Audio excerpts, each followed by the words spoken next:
وَيَا قَوْمِ اسْتَغْفِرُوا رَبَّكُمْ، اے میری قوم معافی مانگو رب سے،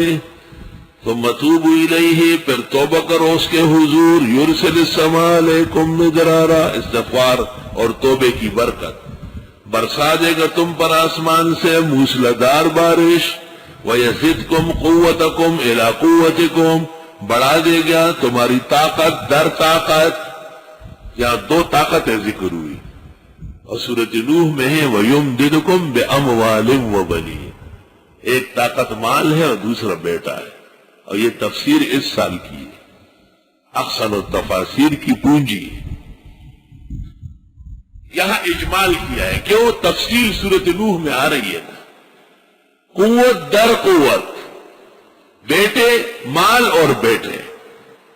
جب مال اللہ تعالیٰ دے وَيَجْعَلْ لَكُمْ جَنَّاتٍ، تو باغ اور زمین خریدنا کوئی مشکل تھوڑے، وہ نہ صحیح، اس سے 50 گنا بہتر مل جائے گی، اور جب اللہ بیٹے دے دے تو خیر و برکت کے راستے کھل جائیں گے، وہ انہارا، یا خدا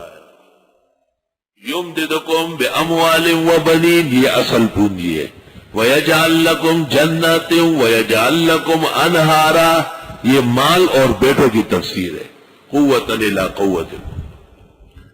وَلَا تَتَوَلَّوْا مُجْرِمِينَ، اور مت پھرو جرائم پیشہ ہو کر،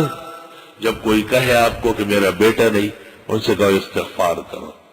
شیخ الاسلام ابن تیمیہ نے کہا ہے کہ جو 40,000 مرتبہ استغفار کر لے، 5 دن میں، 7 دن میں، 10 دن میں، اللہ اس کی مشکل دعا قبول کر لے گا۔